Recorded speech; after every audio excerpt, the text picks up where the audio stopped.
ಒಂದು ತಾಯಿ ಇದ್ಲು. ತಾಯಿ ಒಂದು ಸಣ್ಣ ಮಗುವಿಗೆ ಒಬ್ಬ ಮನ್ಯಾಗ ಕೆಲಸ ಮಾಡೋ ಹೆಣ್ಮಗಳಿದ್ಲು. ಆ ಕೆಲಸ ಮಾಡೋ ಹೆಣ್ಮಗಳಿಗೆ ಒಂದು 3ನೇ ಕ್ಲಾಸ್ 2ನೇ ಕ್ಲಾಸ್ ಓದ್ತಿತ್ತು ಮಗು. LKG UKG ಅನ್ಕೊಳ್ಳಿ, LKG UKG ಓದ್ತಿತ್ತು. ಆ ಮಗುವಿಗೆ ಮನ್ಯಾಗ ಆಯ ಅಂತಿರಲ್ಲ, ಕೆಲಸ ಮಾಡೋ ಹೆಣ್ಮಗಳ ಕೈಯಾಗ ಕೊಟ್ಟು ತಾನು ಆಫೀಸ್ಗೆ ಹೋಗಿ ಕೆಲ್ಸಕ್ಕೆ ಹೋಗ್ತಿದ್ಲು. ಹೋಗುವಾಗ ಅದೇನು ಮನ್ಯಾಗಿಂದ ಬಂಗಾರ ಬೆಳ್ಳಿ ರೊಕ್ಕದ ರೂಮ್ ಇರ್ತೈತಲ್ಲ, ಟ್ರಿಜರಿ, ಆ ರೂಮ್ ಕಿಲಿ ಹಾಕ್ಕೊಂಡು ಚಾವಿ ತನ್ನ ಹತ್ರ ಇಟ್ಕೊಂಡು ಮಗನ್ನ ಈ ಆಯಾನ ಕೈಯಾಗ ಕೊಟ್ಟು ಹೋಗ್ತಿತ್ತು. 1 ತಿಂಗಳು 2 ತಿಂಗಳು ನೋಡ್ತು ಮಗ. ಅವ್ರವ್ವ ಆ ರೂಮಿನ ಚಾವಿ ತೆಗೆಯೋದು, ಎಲ್ಲ ಸಾಮಾನು ಒಳಗಿಡೋದು, ಕೀಲಿ ಹಾಕೋದು, ಚಾವಿ ತನ್ನ ಕಡೆ ಇಟ್ಕೊಳ್ಳೋದು, ಈ ಹುಡುಗನ ಈಕೆ ಕೈಯಾಗ ಕೊಟ್ಟು ಹೋಗೋದು.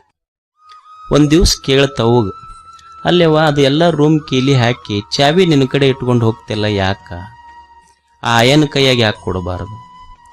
ಅವಾಗ ಅವ್ರವ್ವ ಹೇಳಿದ್ಲಂತೆ, ಯಪ್ಪ ಅದ್ರೊಳಗೆ ಭಾಳ ಕಿಮ್ಮತ್ತಿನ ಸಾಮಾನು ಇರ್ತಾವ, ಮತ್ತು ನಿನ್ನ ದೃಷ್ಟಿಯಲ್ಲಿ ಅವು ಅಷ್ಟ ಕಿಮ್ಮತ್ತಿನ ಸಾಮಾನೇನು, ಮತ್ತು ನನಗೆ ಯಾಕೆ ಆಯನ ಕೈಯಾಗ ಕೊಟ್ಟು ಹೋಗಿ, ನಾ ಏನು ಕಿಮ್ಮತ್ತ ಇಲ್ಲ ನಿನಗ? ಅಂದ್ರೆ ವಸ್ತುಗಳನ್ನು ನಾವು ಪ್ರೀತಿಸ್ತೀವಿ ಅಷ್ಟೇ, ವಸ್ತುಗಳನ್ನು ಪ್ರೀತಿಸೋದು ಕಲ್ತೀವಿ. ವಸ್ತುಗಳಿರೋದು ಬಳಸಾಕ, ಜನ ಇರೋದು ಪ್ರೀತಿಸಾಕ ಅನ್ನೋದು ತಿಳ್ಕೋಬೇಕ ಮನುಷ್ಯ ಅಷ್ಟೇ. ಇದನ್ನು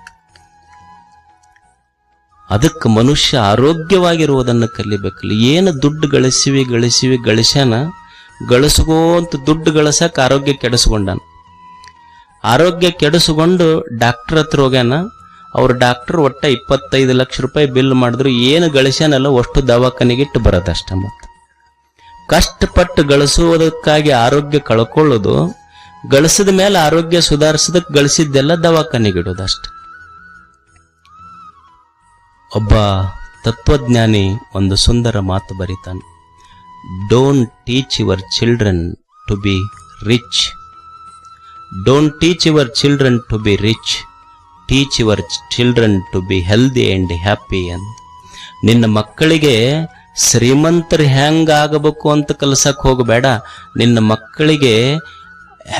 ಮಕ್ಕಳಿಗೆ ಶ್ರೀಮಂತರಾಗುವುದನ್ನು ಕಲಿಸಬೇಡ, ನಿನ್ನ ಮಕ್ಕಳಿಗೆ ಆರೋಗ್ಯದಿಂದ ಸಂತೋಷದಿಂದ ಇರುವುದನ್ನು ಮೊದಲು ಕಲಿಸು.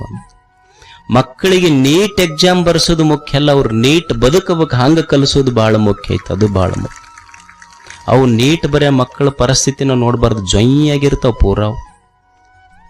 ಅವ್ರ ತಾಯಿ ಫೋನ್ ಮಾಡಿದ್ಲಂದ್ರೆ ವಾರಕ್ಕೊಮ್ಮೆ ಆಕಿ ಏನು ಅವ್ರವ್ವ ಈಗ 3 ಲಕ್ಷ ಕೊಟ್ಟು ಹಚ್ಚಿವ ನಿನಗ ಅಂತ ಹುಡುಗಿಗೆ ಹೇಳದ. ಅದು ಟೆಸ್ಟ್, ಆಕಿ ಆರಾಮದಿಲ್ಲ ಅಂತ ಕೇಳೋಲ್ಲ, ಟೆಸ್ಟ್ನಾಗ ಎಷ್ಟು ಬಿದ್ದಾವ ನಿನಗ?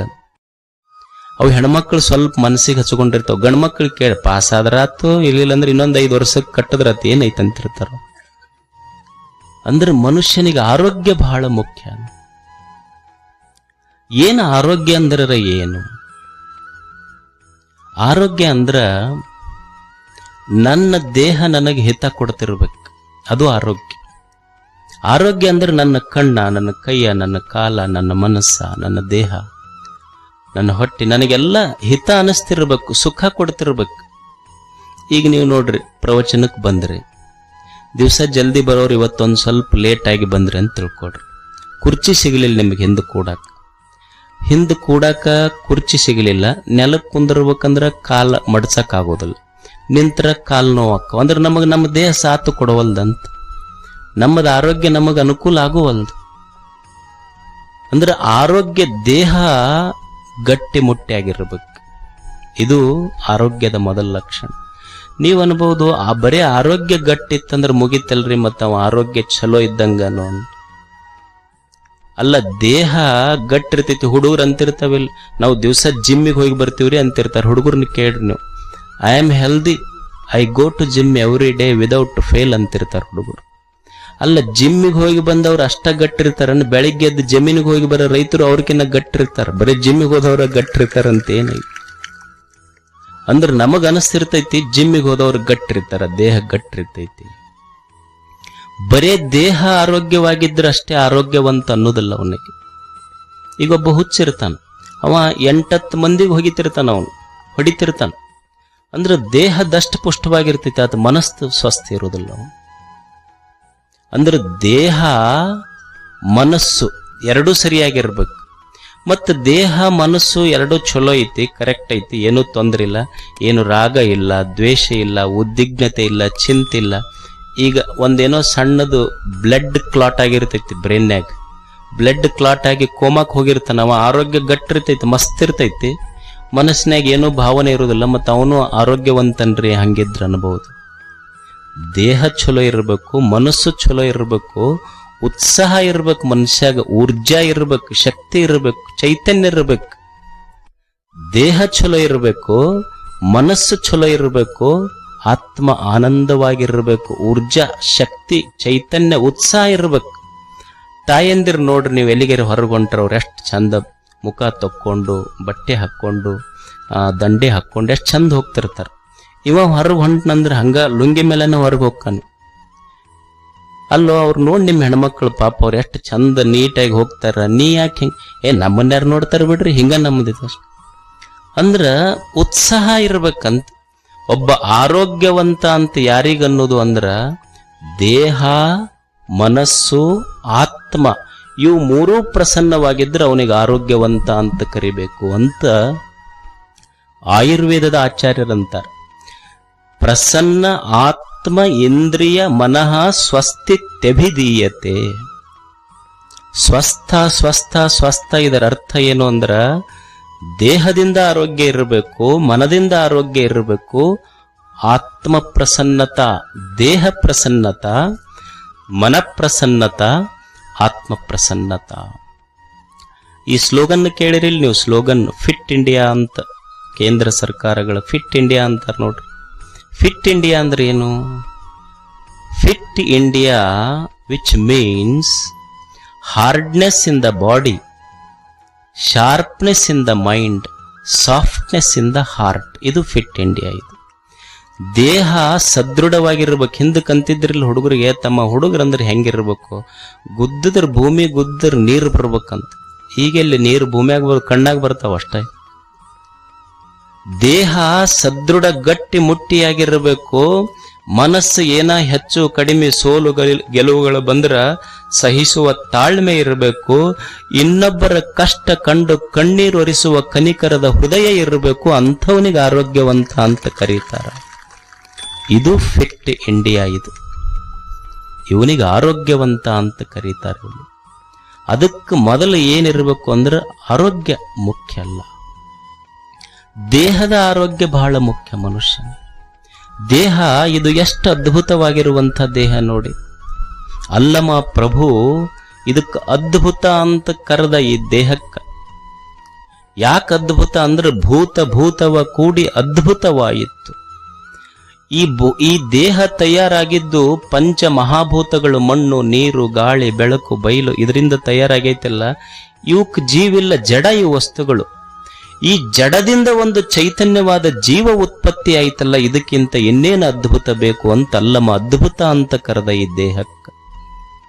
ಎಷ್ಟು ಅದ್ಭುತವಾಗಿರುವಂಥ ದೇಹ ಇದು. ನೀವು ನೋಡಿ, ತಾಯಿಯ ಗರ್ಭದಿಂದ ಭೂಗರ್ಭ ಸೇರುವವರೆಗೆ, ನೀನು ತಾಯಿಯ ಗರ್ಭದಿಂದ ಭೂಗರ್ಭ ಸೇರುವವರೆಗೆ ನಿನ್ನ ಜೊತೆಯಾಗಿದ್ದವ್ರು ಯಾರದಾರಿಲ್ಲ. ಸಂಬಂಧಗಳು ಬಂದಾವ ಹೋಗ್ಯಾರ, ಸ್ನೇಹಿತರು ಬಂದಾರ ಹೋಗ್ಯಾರ, ಗೌರವಗಳು ಬಂದಾವ ಹೋಗ್ಯಾವ, ಆಸ್ತಿ ಅಂತಸ್ತುಗಳು ಬಂದಾವ ಹೋಗ್ಯಾವ. ಯಾರು ಬಂದಾರ ಹೋಗ್ಯಾರ ಪ್ರಶ್ನೆ ಇಲ್ಲ. ಆದರೂ ನೀನು ತಾಯಿಯ ಗರ್ಭದಿಂದ ನೀನು ಭೂಗರ್ಭ ಸೇರುವವರೆಗೆ ನಿನ್ನ ಜೊತೆಯಾಗಿದ್ದಿದ್ದು ನಿನ್ನ ದೇಹ. Your body is your permanent address. ನಿನ್ನ ದೇಹ ನಿನ್ನ ಜೊತೆಯಾಗಿತ್ತು. ಈ ದೇಹ ಎಷ್ಟು ಅದ್ಭುತ ಅಂದ್ರ, ಈಗ ನೀವು ಮನ್ಯಾಗ ನೋಡ್ರಿ, ಒಂದು 4 ಜನ ಇರ್ತೀರಷ್ಟೆ. ಏನು, ಒಂದು ಇಬ್ರು ಗಂಡ ಹೆಂಡತಿ, ಅತ್ತಿ ಮಾವ, ಆಮೇಲೆ ಒಂದಿಬ್ರು ಯಾರೋ ಅವರೋ ಇವರೇ ಇರ್ತಾರಷ್ಟ. 4 ಮಂದಿ ಇರ್ತೀರಿ. ಒಬ್ಬರಿಗೆ ಕಂಡ್ರೆ ಒಬ್ಬರಿಗೆ ಹೊಂದಿಕ್ಕಾಗೋದಿಲ್ಲ. ಅತ್ತಿಗೆ ಕಂಡ್ರೆ ಸೊಸೆಗೆ ಸೇರಿಕಾಗೋದಿಲ್ಲ, ಸೊಸೆಗೆ ಕಂಡ್ರೆ ಅತ್ತಿಗಾಗೋದಿಲ್ಲ. ಮಗನಿಗೆ ಅಪ್ಪಗಂತೂ ವಯಸ್ಸಾದ ಮೇಲಂತೂ ಹವ ಮುಂಗಲಿ ಬಿದ್ದಂಗ. ಅಣ್ಣಗೆ ಕಂಡ್ರೆ ತಮ್ಮಗೆ ಸೇರಿಕಿಲ್ಲ, ತಮ್ಮ ಮಾಡಿದ್ದ ಅಣ್ಣಗೆ ಸೇರಿಕಿಲ್ಲ. ಎಷ್ಟು ಮಂದಿ ಇದೀವಿ? 5-6 ಮಂದಿ ಇದೀವಿ ಅಟ್ಟ. 5-6 ಮಂದಿದ್ದ ಮನೆಯೊಳಗ ನಮಗೊಬ್ಬರಿಗೊಬ್ಬರು ಹೊಂದಿಕಿಲ್ಲ. ನಾವು ಕಂಪ್ಲೇಂಟ್ಸ್ ದಿವಸ ಹೊರಗೆ ಹೋಗ್ಬೇಕಂತೀವಿ ನಾವೆಲ್ಲ. ಆಶ್ಚರ್ಯ ಏನು ಅಂದ್ರೆ, ಈ ದೇಹ ಐತೆಲ್ಲ, ಈ ದೇಹದೊಳಗ ಎಷ್ಟು ನರಗಳದವ, ಎಷ್ಟು ಅಬಧಮನಿಗಳು, ಅಪಿಧಮನಿಗಳು, ನರಹುವ, ನರವ್ಯೂಹ, excretory system, nervous system, digestive system, ಒಂದೇ ಎರಡೇ ಸಾವಿರಾರು, 1,000,000,000 ಅಂತಲ್ಲ, 1,000,000,000,000 ಜೀವ ಸೆಲ್ಗಳದ ಒಳಗೆ ಜೀವಕೋಶಗಳದವಲ್ಲ. ನಾವು ಬೆಳಗ್ಗೆದ್ದು 1 ಕಟಿ ರೊಟ್ಟಿ ತಿಂದಿವಿ. 1 ಕಟಿ ರೊಟ್ಟಿ ತಿಂದಿದ್ದು, 1 ಕಟಿ ರೊಟ್ಟಿ ತಿಂದ ಆ ರೊಟ್ಟಿಯ ಅನ್ನದ ರಸ ದೇಹ ಪ್ರತಿಯೊಂದು ಜೀವಕೋಶಗಳಿಗೆ, ಕೋಟಿ ಜೀವಕೋಶಗಳಿಗೆ ಹೋಗಿ ಮುಟ್ಟಿಸೈತಿ. ಒಂದು ಜೀವಕೋಶವು ಸಹಿತ ಇವತ್ತು ನನಗೆ ಅನ್ನ ಮುಟ್ಟಿಲ್ಲ ಅಂತ ಒಂದೂ ಕಂಪ್ಲೇಂಟ್ ಕೊಟ್ಟಿಲ್ಲ. ಎಷ್ಟು ಸಹಕಾರದಿಂದ ಒಂದಕ್ಕೊಂದು ಬದುಕೇವಲ್ಲ. What a cooperative system that God has created on this earth. ನಮ್ಮ ಕೋಆಪರೇಟಿವ್ ಸೊಸೈಟಿ ಅದ 1 ವರ್ಷದೊಳಗೆ ಮುಳುಗಿಸಿ ಬಿಡ್ತಾರ ಅವನು. ದೇವರು ನಿರ್ಮಾಣ ಮಾಡಿದ ಕೋಆಪರೇಟಿವ್ ಸಿಸ್ಟಮ್ ಎಷ್ಟು ಚಲೋ ಐತಿ ನೋಡ್ರಿ.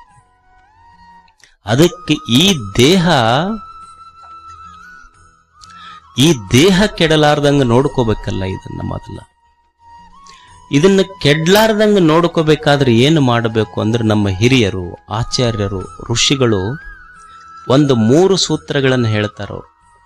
ಮೊದಲ ಹಿತಬುಕ್, ಆಮೇಲೆ ಮಿತಬುಕ್, ಆಮೇಲೆ ಋತಬುಕ್. ಮಿತಬುಕ್ ಅಂದ್ರೆ ಸ್ವಲ್ಪ ಹಿತಬುಕ್ ಅಂದ್ರೆ ದೇಹಕ್ಕೆ ಯಾವುದು ಹಿತ ಐತಿ, ಹಿತವಾದದ್ದುಣ್ಣು ಅಂತ. ಮಿತಬುಕ್ ಸ್ವಲ್ಪ ಉಣ್ಣು. ಋತಬುಕ್ ಋತುಗಳನ್ನು ನೋಡಿ ಉಣ್ಣು. ಹಿತಬುಕ್, ಮಿತಬುಕ್, ಋತಬುಕ್. ಮೊದಲ ಹಿತವಾದದ್ದುಣ್ಣು. ಯಾಕ ಅಂದ್ರ ಎಲ್ಲ ಏನು ಉಣ್ತಿ ಅದೆಲ್ಲ ದೇಹಕ್ಕೆ ಹಿತ ಆಗ್ತೈತಿ ಅಂತಲ್ಲ, ಸ್ವಲ್ಪ ನೋಡಿ ಉಣ್ಣು ನೀನು ಅಂತ. ಯಾಕಂದ್ರ ನೀ ಏನು ಉಣ್ತಿ, ನಿನ್ನ ಅನ್ನ ಅದು ಬಹಳ ಕಿಮ್ಮತ್ತಿಂದ. ಈಗ ನೀವು ನೋಡಿ, ಈಗ ಮನ್ಯಾಗ ನಾವು ಅಡಿಗೆ ಮಾಡ್ತೀವಿ. ಅಡಿಗೆ ಮಾಡಿದ್ದ ತಾಯಂದಿರ ಅದ್ರ ಮೇಲೆ ಏನಾರ ಮುಚ್ಚಿಡ್ತಾರಿಲ್ಲ. ಯಾಕೆ ಮುಚ್ಚಿಡ್ತಾರಂದ್ರೆ ನೊಣಗಿಣ ಬಂದಿಗಿಂದವು. ಏನಾಗ್ತೈತಿ ನೊಣ ಕುಂತ್ರ, ಅಡಿಗೆ ಮಾಡಿದ್ರ ಮೇಲೆ ನೊಣ ಕುಂತ್ರ ಏನು ಸಮಸ್ಯೆ ಆಗುತ್ತೆ ಅಂದ್ರೆ, ಉಂಡವ್ರಿಗೆ ವಾಂತಿ ಭೇದಿ ಶುರು ಆಗ್ತೈತಿ. ಅಂದ್ರೆ ನೊಣ ಸ್ವಲ್ಪ ವಿಷಪ್ರಾಣಿ ಅದು ಅಂತ ನಮ್ಮ ದೃಷ್ಟಿಯಲ್ಲಿ. ಅಂದ್ರೆ ನೊಣ ಕುಂತಿದ್ದ ಅಡಿಗೆ ಉಂಡ್ರ ವಾಂತಿ ಭೇದಿ ಶುರು ಆಗ್ತೈತಿ, ಮುಚ್ಚಿಡ್ಬೇಕು. ಸರಿ, ಅಂಥ ನೊಣ ಐತಲ್ಲ, ನೊಣವನ್ನ ನೀವು ಗಾಡಿ ಮೇಲೆ ನೋಡ್ರಿ, ಹಲ್ಲಿ ತಿಂತ ಹೋದಲ್ಲ, ನೊಣ ತಿಂತಾವ್ ಹಲ್ಲಿ.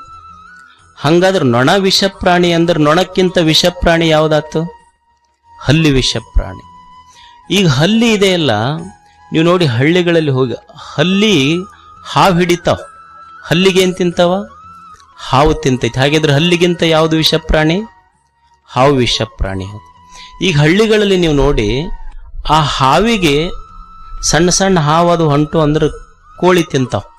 ಹಂಗಿದ್ರೆ ಹಾವಿಗಿಂತ ವಿಷಪ್ರಾಣಿ ಯಾವುದು? ಕೋಳಿ ಆಯ್ತು. ಮತ್ತು ಕೋಳಿ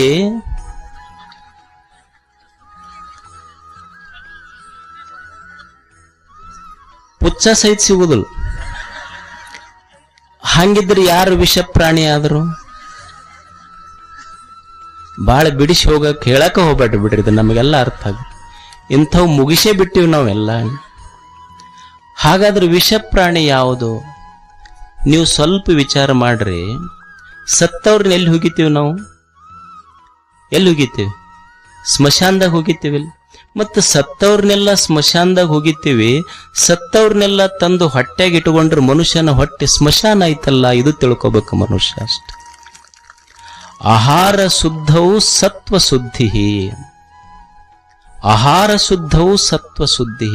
ಅನ್ನ ಯಾಕೆ ಹಿತವಾಗಿರ್ಬೇಕು ಅಂತಾರ ನಮ್ಮ ಹಿರಿಯರು ಅಂದ್ರ, ನೀ ಏನ ಅನ್ನ ಉಣ್ತಿಯಲ್ಲ, ಉಣ್ಣುವ ಅನ್ನ, ಅನ್ನದಿಂದ ರಸ, ರಸದಿಂದ ರಕ್ತ, ರಕ್ತದಿಂದ ಮಜ್ಜ ಮಾಂಸ, ಮಾಂಸದಿಂದ ಮಜ್ಜ, ಮಜ್ಜದಿಂದ ಮೇಧಸ್ಸು, ಮೇಧಸ್ಸಿನಿಂದ ನಿನ್ನ ಮನಸ್ಸು, ವಿಚಾರಗಳ ನಿರ್ಮಾಣ ಆಗ್ತಾವ. ನಿನ್ನ ವಿಚಾರ ಏನೈತಲ್ಲ, ನೀವು ಉಂಡ ಅನ್ನದಿಂದ ಬಂದಿದ್ದು ಅಂತ ಹಿರಿಯರ ನಿರ್ಮಾಣ ಮಾಡ್ತಾರೆ, ನಿರ್ಣಯ ಮಾಡ್ತಾರೆ. ಇದನ್ನದೇ ನೀವು ಒಳ್ಳೆಯ ಅನ್ನ ಉಂಡಿ ಒಳ್ಳೆಯ ವಿಚಾರಗಳು ಬರ್ತಾವ, ಕೆಟ್ಟ ಅನ್ನ ಉಂಡಿ ಕೆಟ್ಟ ವಿಚಾರಗಳು ಬರ್ತಾವ ಅಷ್ಟೆ.